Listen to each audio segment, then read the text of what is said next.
tentang isu perempuan Rohingya yang tinggal di dalam keadaan yang buruk di kamp pelarian.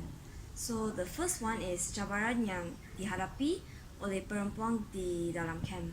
Yeah, so you just want like examples dalam only camp lah. in the camp at the Rohingya state lah, right? Yeah. Oh, as I said, these people actually unfortunate lah. These what they call Rohingyas they are stateless at the moment. Stateless. Neither they are in Bangladesh, neither Myanmar. So they are stateless, hanging in the air lah. So neither state want them lah. So there's a problem issue. So the issue is that actually rightfully the Bangladesh government together with the Myanmar government should meet and discuss how to help these unfortunate Rohingyas which are stranded actually in the Rakhine state the state of Myanmar. It's a no man's land so called So as a good government, they should try to find a solution to this problem. Okay. The next one is bila krisis ini berlaku. Bila krisis ini berlaku. Bila crisis this is a historical problem. I think began some 20 years ago in Bangladesh. I think these people were chased out from there. This group was chased out from there. So they've been staying for the Rakhine state for almost 3 generations now. And the birth rate are so fast. So now becomes about nearly 1 million. About 1 million population over there. So it's not easy to solve a problem with the 1 million people. 10,000 or 1,000 maybe can. 1 million is quite difficult. And at the moment there are shortage of food, shortage of medicine, water, shelter, only tents, only all these things. So you live in such conditions is worse than animals actually. Yeah, true. It's worse than animals. Pity them also when I saw the video. As a human being, by right we should help them But we are so far away. How to help them? We can only give some radiate our loving kindness to them through our radiation, send our loving kindness to them. Maybe be well and happy. Write them some letter lah. Yeah, okay. Then di mana ia sedang berlaku? I think just now you mentioned di mana ia sedang berlaku. It's like from Myanmar to. Sedang. Where these things happen. Yeah, when these things happen, as I mentioned, it initially started from Bangladesh. They were actually chased out. They do not want. Like in China, there are a lot of ethnic groups, similarly in Bangladesh, it's one of the ethnic groups that we chased out from there, So you have to move to Rakhine states. You see, actually, if not, why must they go over there? They would. Ethnic groups many groups So the bigger groups will try to bully the smaller groups. Smaller group, you bully me, I move out lah. So this is a big problem. On humanitarian, they should accept on humanitarian the heart of the human beings and it's a help refugee. them know. Then pihak yang terlibat dalam krisis ini. Apa ni pihak? Parties involved lah. How many parties involved? How parties A involved? lot, In this crisis. A lot. Actually, sometimes this is a political problem. So political problem actually we don't talk lah. It's not nice we don't talk. And I think there are parties involved like Myanmar, Myanmar, the Bangladesh group. I think the refugees itself, there is a small group of people who are quite troublemakers. I think they're troublemakers over there that cause the crisis. Otherwise, why they be staying there for 200 years? Suddenly the Myanmar soldiers start shooting. There must be a problem. There must have the smoke. Then got fire. No smoke, they got fire. Yeah, at first when I saw the video about people shooting, I was actually wondering which side was the problem. But I couldn't really give a very solid conclusion for myself because I didn't know the root cause of it. So I had to go back to history again. No, the cause of that was there was a group. They called themselves terrorist group. Which not only they kill the Myanmar people, they kill their own people. You don't listen, I kill you. The terrorist is from the Rohingya group. Rohingya group is inside the village, the Rakhine state. But I feel like they shouldn't blame the rest of the people also for exactly. It's a political issue. Yeah. It's political. That's why I said they blame. No. I think what Brother Kang mentioned here is that people move to another state because they've been bullied, so-called. But when they reach there, people accept them because they only came in small unit. But as time grows, these people get bigger and bigger, and then they start to make certain claims that this belongs to them, that they want autonomy, then they want this, they want that. So it becomes political already. First, you came in as a guest, everybody close one eye, two eyes. So as time goes on and on, the people get bigger and bigger. It became a political issue because they want to maintain their culture, their way of life, and then they want things to be autonomy. At the end of the day, the Persian government say, how can this be? Then coupled with the moment you don't give this kind of a leeway, then people start to take arms, try to come up with certain things, and then with hidden backup from a hidden place, and that's why the king start to fight, and then they start to chase the current villager away. That's why the government now take action. But the action they take, although it looks so drastic, now has become a humanitarian issue. It's such a big issue now. So actually now no one wants to claim anything. Bangladesh doesn't want to take back. Myanmar want to kick them out. So that's why they become a refugee. But as far as the whole world is concerned, the moment you stay in a place for quite a long time, you are more or less there. Just as something like us lah. We are the so-called pendatang lah. So even though we have always started root here, actually they cannot ship us out anymore already.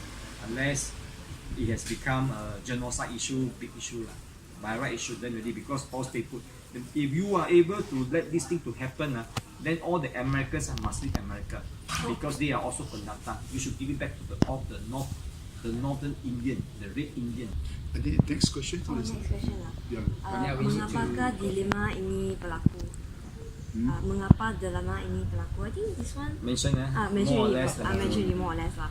Dan apakah yang patut dilakukan oleh pihak yang terlibat untuk membaiki situasi ini? The first one is Myanmar. The solution Yeah, just I don't want to mention positive. just now, but both countries have sit together, discuss and see how to resolve this long issue lah. I think that was a really good point. Both governments must sit down and then government China is going to contribute the money.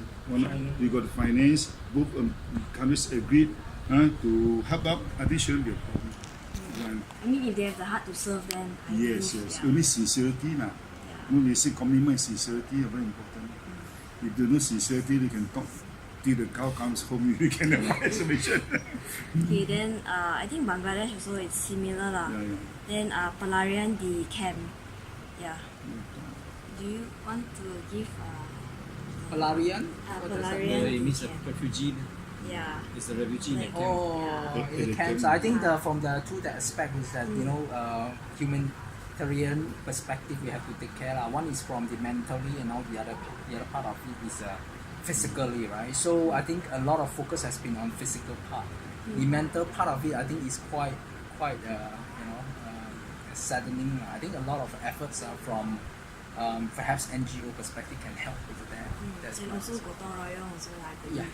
Yeah, because since their camp is like really dirty and all that, we can also do gotong Yep. royong. Yeah. Then okay, it's okay. 3 more questions ni. Community antarabangsa. I think just now you also mentioned, right? Community antarabangsa. Okay, 2 more questions. Really quick, very quick. Melalui ajaran agama anda, apakah yang boleh dilakukan untuk mengurangkan beban atau masalah perempuan Rohingya di kamp pelarian? From the agama Yeah, from perspective. your agama's perspective, like what is your general idea? Basically, from the religious perspective, is basically that let us all be human. I mean, the whole thing to solve all this problem here is that all have got to give and take, and it's got to come from the government level. So there must be certain acceptance that these people can continue to stay based on certain condition. I think one of the main condition here is that they are still not a national of Myanmar, because by virtue they will actually guess. They will actually guess for generation until they will provoke so-called something happen. Provoke can actually means 2 things. Because you didn't give me the nationality, that's why I start to talk so cannot, so put weapon all these things comes in. So if you give me the nationality, then citizenship and things like that equal to Myanmar citizen, then maybe all these things may not happen. So I think it's really political. So since this problem has already happened, and I think a very small percentage are actually troublemaker lah. Always like that, a small percentage. And the majority are just normal people, just want to live a decent life and goes on. So they do not want this kind of problem, fights and things like that. So now the main problem now here is basically hit a lot is onto the women. The women are actually now suffering. So the only way now here is actually to have a political view to sit down to discuss and got to give and take. You got to give and take. If you don't even start with that, so I think Myanmar, on Myanmar side, they are also trying to open up and ask them to come back to where they are. I think basically there will be condition. There might be certain condition there for them to come back and then live as a peaceful citizen. Hopefully. So now it's a citizenship issue. We don't know certain privilege they have or they don't have. That's why they are struggling. They are poor.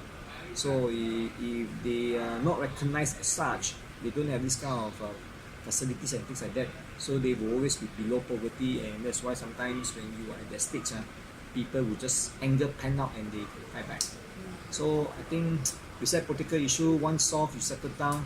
The next things to address is a social issue. The social issue. So then only everything will be back to square one as before. And then you will be quite. Okay, last question. Apakah anda sebagai individu boleh lakukan untuk membantu mengurangkan beban atau masalah? Like I said, there is not much that we can do because basically this is the political will of both governments, especially the Bangladesh and the Myanmar. People like us can only do donation in cash or in kind. Whether that things reach them or not, no one knows. Hopefully. No one knows. It's the end of the day. So it's very hard. That's the best we can do. Just wish But for the best. this is basically is for them to continue living only. But the long-term solution is still that. I guess the best thing to do is just pray for them lah. Hoping that like God will just watch over them lah. Praying for them is easy for us for when we are living in such a nice and peaceful condition.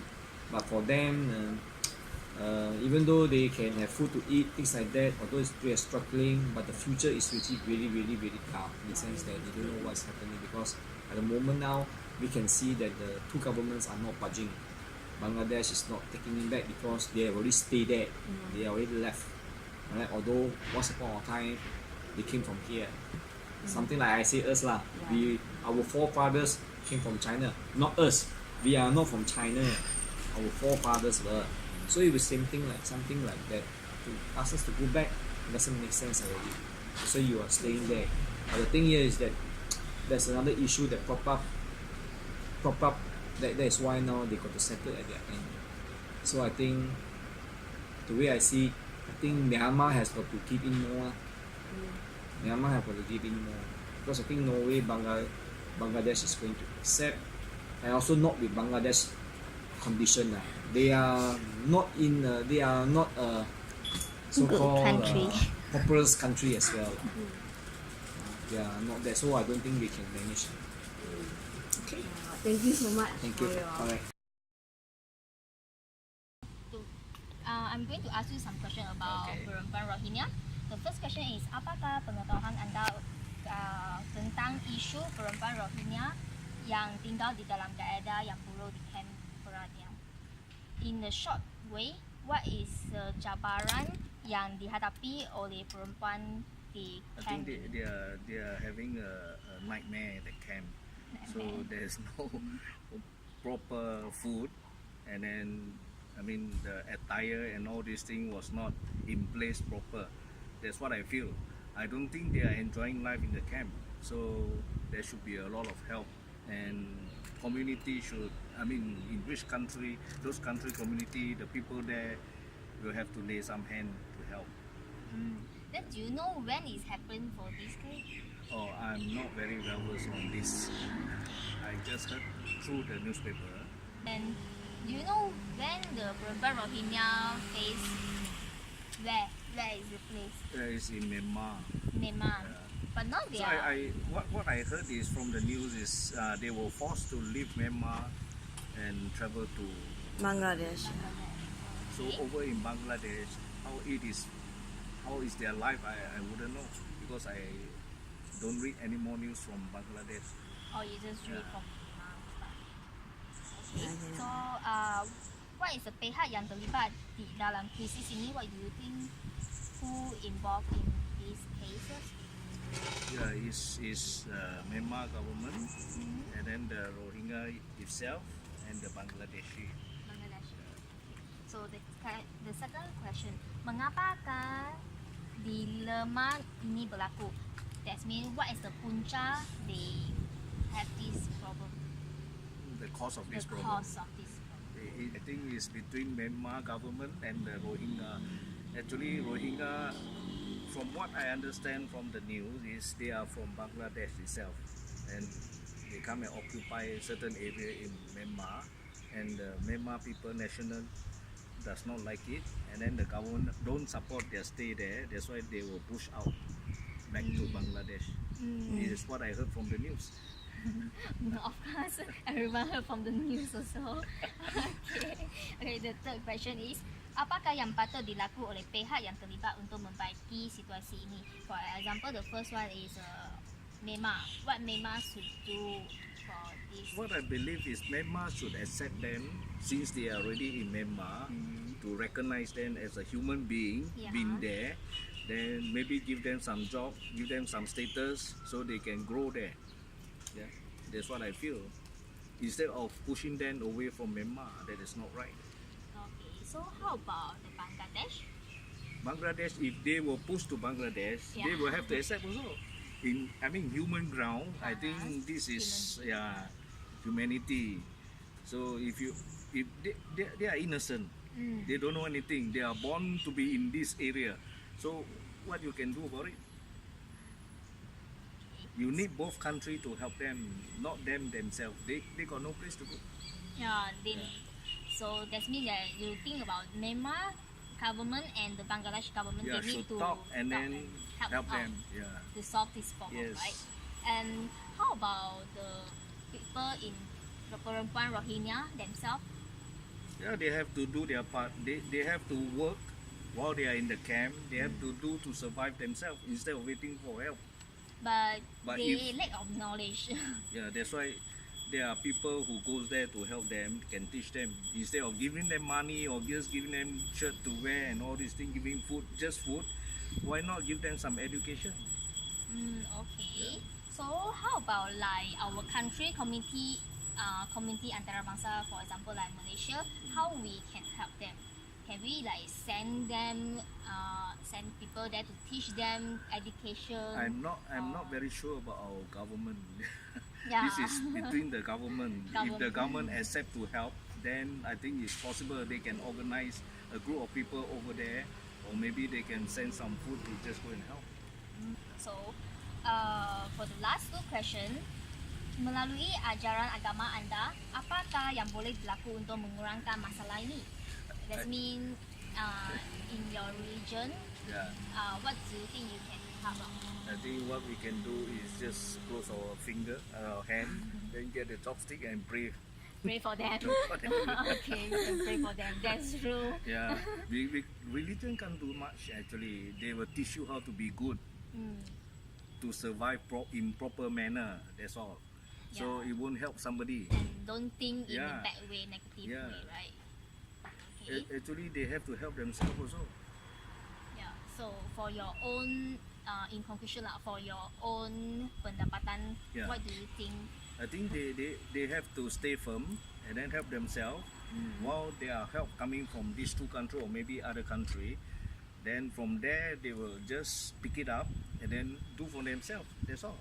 They need to do Yeah, for yes, themselves also. yes. Instead of waiting They for cannot others, depend right? on people. They cannot depend on people. Okay. Alright. Thank you for your.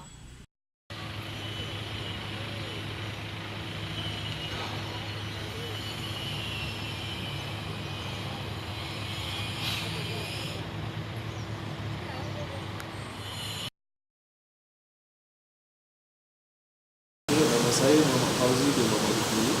Saya berumur 28 tahun. Warga negara Malaysia, Melayu dan agama Islam. Apakah pengetahuan Encik tentang isu perempuan Rohingya yang tinggal dalam keadaan buruk di kamp pelarian? Saya sebenarnya telah pergi ke Cox's Bazar di sepadan Bangladesh. Jadi saya dapat melihat sendiri keadaan di sana. Keadaan memang agak taif, bukan saja untuk perempuan Rohingya, maknanya seluruhan pelarian di sebagaimana amnya yang paling teruk terlibat adalah perempuan dan anak-anak. Dan memang keadaan agak menyedihkan. Bilakah krisis ini bermula? Krisis ni bermula, okey, itu sejarah ya. Islam telah mula sampai ke Burma Arakan tahun 1748. Maknanya benda ni Islam di Burma ataupun di Arakan bukan perkara baru. Maknanya sudah 200 tahun lebih. Maknanya Islam telah sampai ke Burma Arakan. Tapi krisis ini mula sudah agak lama. Cuma dia mendapat maknanya perhatian antarabangsa dalam tahun 2000, tahun 2000, di mana pemeriksaan etnik secara besar-besaran dilakukan oleh penduduk Burma yang beragama juga terhadap kaum Rohingya yang predominantly ini adalah beragama Islam. Bolehkah Encik beri contoh cabaran yang perempuan Rohingya perlu hadapi di kamp pelarian? Salah satunya ialah untuk to defend themselves lah, untuk menyelamatkan diri daripada keadaan. Sebab walaupun dalam keadaan itu masih ada juga kuat-kuat kumpulan yang mengambil kesempatan. Okay? Contohnya macam perniagakan wanita. Benda ni walaupun keadaan sedih, ini masih berlaku. Dan komunitas secara amnya adalah yang lebih lemah dan mereka akan dipergunakan. Mereka yang berkeluarga dan beranak ni terpaksa untuk menjaga anak-anak dalam keadaan yang serba kekurangan. Anak-anak dari segi makanan, dari segi pakaian tu okey, tapi dari segi makanan dan juga untuk mendapat makanan yang berkhasiat. Menurut pendapat Encik, apakah perempuan Rohingya perlu menghadapi dunia ini? Saya cakap dalam ini bukan yang khusus kepada perempuan Rohingya. Kalau kita pergi ke mana-mana kamp pelarian, sama ada di di Turki, di mana Syria, pelarian Syria, kita dapati maknanya perempuan juga akan lebih dianiayakan. Sebab secara amnya kita tadi dia adalah kumpulan yang lemah. Kalau kita pergi kamp pelarian mana-mana, kalau kita dapat golongan yang akan di persecuted adalah golongan wanita. So, apakah anda rasa patut dilakukan oleh pihak-pihak yang terlibat untuk membaiki situasi ini? Contohnya dari segi pihak Myanmar, pihak Bangladesh, pelarian di kamp itu sendiri dengan pihak antarabangsa. Sebenarnya langkah pertama, maknanya Myanmar kena mendeklarasikan mereka sebagai warga negara Myanmar. Dalam keadaan sekarang ni, Myanmar tidak mengaku mereka sebagai warga negara. Jadi mereka ada stateless people. Walaupun daripada segi fizikal, bentuk, kulit, agama, rupa, mereka lebih mirip kepada orang Bangladesh atau orang India, tapi pada hakikatnya mereka duduk menetap di kawasan yang sekarang ni berada pada Burma. Jadi kalau sekali dari segi geographical, ini mereka adalah rakyat Burma. Tetapi sebab mereka berlainan agama, berlainan bangsa, jadi keadaan Burma di bawah junta militer sekarang tidak mengakui mereka sebagai rakyat Burma. Jadi mereka menjadi stateless people. Jadi bila berlaku dengan stateless people, mereka ke Bangladesh, mereka juga tidak mendapat bantuan. Sebab Bangladesh kata mereka ni bukan orang kami. Jadi mereka ditolak oleh dua-dua negara ini, Myanmar, dan juga ditolak oleh bangsa oleh negara Bangladesh. Walaupun secara hakikatnya mereka memang serupa dari segi letak perawatan, fizikal dan juga bangsa daripada agama belum mirip kepada bangsa Bangladesh daripada Myanmar. Itu untuk maknanya yang untuk menjawab soalan tadi, maknanya langkah pertama ialah untuk Myanmar mengiktiraf mereka sebagai rakyat, baru benda ni boleh diselesaikan. Selagi mereka tidak diiktiraf oleh rakyat sebagai rakyat, ini mereka akan menjadi stateless people, dan juga maknanya kerajaan Bangladesh juga tidak akan membuat apa-apa kan. Jadi kita terpaksa mengharapkan bantuan antarabangsa. Bantuan antarabangsa pun is unfortunate kalau kita tengok sejarah dunia, maknanya sama ada PBB ataupun any bantuan antarabangsa akan hanya datang secara cepat bila ada kepentingan mereka yang maknanya involved. Kalau tak ada kepentingan mereka akan slow, tak ada reaksi atau reaksi akan agak lambat. Macam contohnya kalau semasa kes di Iran atau di Iraq dulu, bantuan antarabangsa cepat sampai sebab kepentingan contohnya Amerika di situ secara minyak semua sekali. Tapi bila kita tengok pembunuhan ramai-ramai di ex-Republik Yugoslavia, di mana Muslim dibunuh ramai, bantuan antarabangsa agak lambat sampai sebab tak ada kepentingan mereka di sana. Dan jadi ini is a international political game. Jadi kita tengok sama ada kepentingan mereka ada tak ada. Kalau tak ada kepentingan mereka, dan dia punya bantuan tu agak lambat dan untuk sampai. So saya rasa komuniti antarabangsa perlu beri bantuan yang lebih cepat untuk membantu meringankan beban. Macam mana dengan pelarian pula? Pelarian itu sendiri, macam mana itu mereka boleh macam maybe lift up the spirits? Tak bagaimana bukan berlaku semalam. Maknanya sudah, kalau kita tengok contohnya pelarian Palestin di Israel, sudah sejak tahun 1948. Jadi mereka ni pun lebih kurang dari sejarah tu tidak apa ni, agak lama juga. Ada juga anak yang dilahirkan di sana kan. Jadi maknanya they see no future for themselves and for their children. Jadinya to live their spirit up is quite difficult because they don't see their future kan. Maknanya benda ni, adakah anak aku juga akan menjalani kehidupan yang sama di mana mereka akan bersekolah kan. Jadi tak ada nampak dalam penyelesaian untuk buat masa ni. Melalui apakah yang boleh dilakukan untuk menyuarakan beban atau masalah korban Rohingya di Bangladesh mengikut aturan? Salah satunya ialah maknanya mereka tidak sepatutnya memiliki kesempatan, tidak sepatutnya memiliki kesempatan. Tapi pada hakikatnya benda berlaku kan. Maknanya di mana-mana keadaan tu ada yang baik, ada juga yang kurang baik ataupun yang tidak baik kan. Jadinya memang itulah macam lumrah manusia dan sifat manusia kan. Jadi akan ada satu kumpulan yang ambil kesempatan untuk menguntungkan diri mereka daripada keadaan situasi macam ni, walaupun ditekan oleh agama. Tapi kadang-kadang manusia ni apa ni, dia govern, dia rule by dia apa ni, nafsu rather than agama. Apakah anda sebagai seorang individu boleh lakukan untuk membantu mereka beban kepada ini? Secara amnya, kalau macam maknanya bantuan tu terpaksa pergi kepada maknanya pelarian Rohingya secara menyeluruh. Okay. Maknanya kalau nak bagi bantuan spesifik contohnya kepada perempuan, maknanya agensi yang berada di sana terpaksa mengambil peranan yang lebih aktif. Contohnya macam dia set up contohnya sekolah ataupun apa nak katakan macam dapur masakan pun tak boleh sebab keadaan memang agak getir kan. Memang kadang-kadang kita tengok cara cepat dia duduk ataupun you can barely walk sometimes, very squeeze tak terlampau ramai.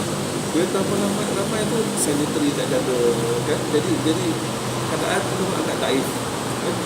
Jadi kalau untuk membantu secara spesifik pelarian wanita Rohingya, saya rasa opinion agak susah. Bukan tak boleh buat, kan, tapi you have to be there kan. Tapi maknanya to alleviate the problem, you kena bantu mereka secara menyeluruh kan. Cuma maknanya untuk pelarian wanita ni kita kena bagi mungkin lebih perhatian.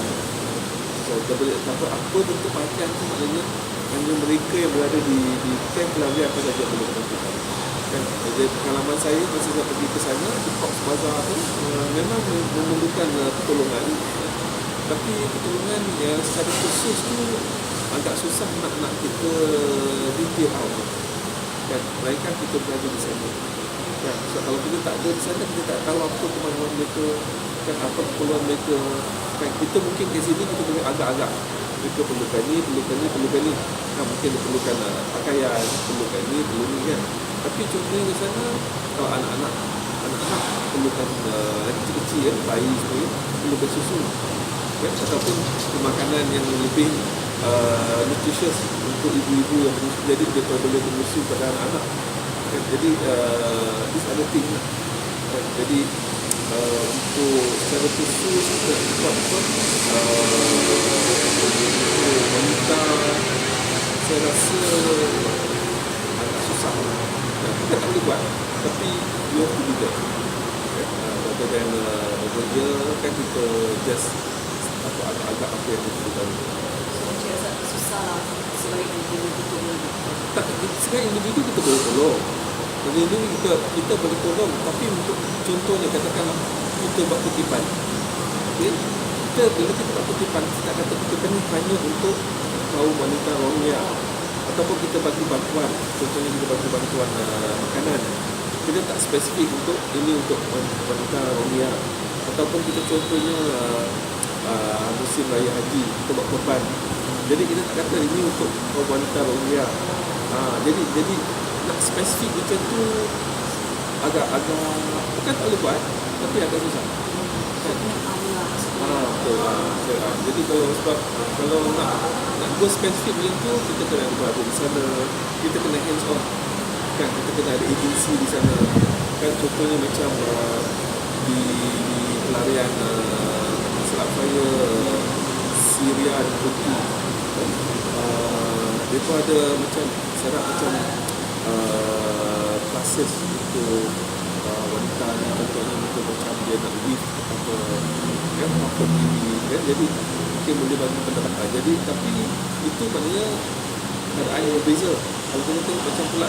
Sebab satu lagi kena pasti macam camp pelarian ni, Cox Bazar ni, kalau kita understand the geography of Bangladesh ni dia terletak dekat kaki bukit Himalaya.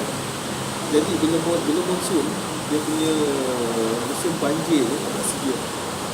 Jadi keadaan akan betul. Masa tu bila keadaan berlaku banjir, kadang-kadang apa ni orang buat terus lah kan, maknanya banjir kan, so everybody for themselves untuk hidup kan. Jadi maknanya a lot of factors lah kan that come into play. Kita tak boleh nak difficult nak isolate satu kan. Melainkan saya tak kalau kita berada sana kan. Tapi kalau as a whole kita kena tengok a holistic approach. Kita tak boleh maknanya kita approach ni satu kan. Quite difficult. Ideally yes kan, tapi when you go to the ground it's quite difficult kan. Macam kita boleh cakap kita nak buat ni kan. But once you are there kan, you see with your own eyes kan, then you realize the magnitude of the permasalahan yang mereka hadapi. So itu sahaja soalan saya. Terima kasih untuk masa Okay. Sebelum kita mula, nak tanya dulu nama cik. Nama saya Jazlyn, berumur 52 tahun, beragama Islam, Melayu Islam dan warga negara Malaysia. Okay. So, soalan pertama, apakah pengetahuan anda tentang isu perempuan Rohingya yang tinggal dalam keadaan yang buruk di kamp pelarian? Berdasarkan pengetahuan anda. Oh, pengetahuan saya, okey. Memang mereka ni telah ditindas semasa mereka tinggal di kampung mereka, dan mereka telah dihalau di kampung semua sudah dimusnahkan, dan mereka terpaksa lari kesempadan, iaitu sempadan antara Myanmar dan Bangladesh. Okay. Memang keadaan memang buruk sekali lah, sebab mereka tak cukup makan, jadi terpaksa meminta tolongan daripada orang semua, daripada pihak antarabangsa ataupun jiran, daripada negara lain. Ya, itu sajalah. Apakah cabaran yang dihadapi yang mereka hadapi like because mereka perempuan kan, so maybe contoh like cabaran yang mereka hadapi. Okey. Cabaran yang pertama sekali, mereka untuk membesarkan anak-anak yang berkeluarga. Okey. Satu lagi cabaran yang dihadapi iaitu penindasan daripada pihak yang invade. Macam apa? Tak boleh. Okey. Jadi mungkin mereka dibunuh ataupun diperkosa, maybe they have been raped, Yalah, tak ada rumah untuk tinggal, itu cabaran lah, kan. Jadi nak jaga family pun tak boleh. Okey. Soalan seterusnya. Okey. Mengapakah dilema ini berlaku? Perkara ini berlaku sebab masalah di dalam negara mereka sendiri, sebab kerajaan yang ada pada hari ini cuba untuk ethnic cleansing, jadi mereka telah ditindas dan telah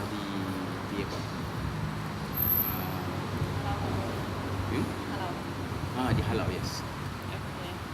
Kampung mereka telah demolish, telah dibakar, jadi tak ada tempat yang nak pergi dan terpaksa lari.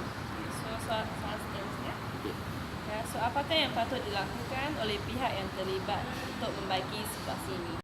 Okey, macam ni. Keadaan sebab dia ini berlaku sebab dia seperti peperangan. Jadi mereka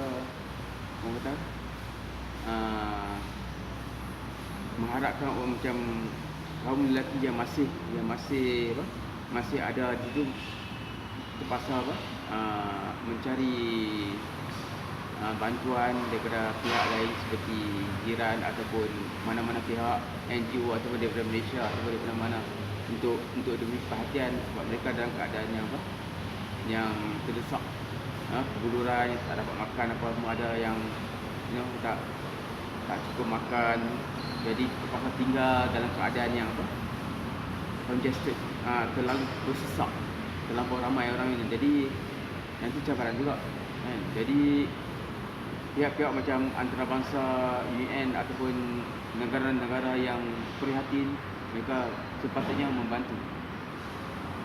Daripada pihak kerajaan memang mereka kena ikut peraturan yang ditetapkan oleh bangsa-bangsa bersatu terhadap kemanusiaan, dan mereka tak boleh bunuh orang ataupun halau orang begitu saja.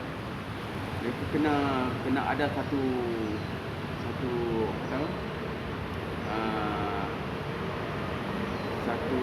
condition, syarat ataupun untuk bagaimana untuk nak selesaikan isu ni di pihak yang lebih berautoriti, seperti campur tangan daripada US kah ataupun daripada UN kah ataupun mana-mana negara yang sanggup untuk membantu mereka. Soalan seterusnya, melalui ajaran agama anda, Yes. apakah yang boleh dilakukan untuk mengurangkan beban atau masalah perempuan Rohingya di kamp pelarian? Ini sebab ini masalah agama di sana. Jadi macam orang yang beragama seperti kami pertama kali kami hanya berdoa saja kepada Tuhan, mungkin Tuhan boleh menolong mereka. That's one of the ni. Dan satu lagi mungkin macam kami boleh membuat kutipan derma untuk dibantu, untuk dihantar di sana untuk membeli makanan atau pakaian atau benda-benda yang perlu untuk mereka untuk kesihatan mereka di sana. Itu saja yang boleh. So, akhirnya soalan, apakah anda sebagai individu boleh lakukan untuk membantu mengurangkan beban atau masalah perempuan Rohingya? Yang macam saya kata sumbangan lah. Just sumbangan ataupun kita cuba untuk dapatkan pihak yang berautoriti yang berkenan, seperti kerajaan Malaysia ada dia punya menteri-menteri, mungkin kita boleh voice out, kita boleh suarakan kita punya pandangan macam mana nak tackle isu ini yang supaya lebih berkesan lagi di peringkat di peringkat antarabangsa.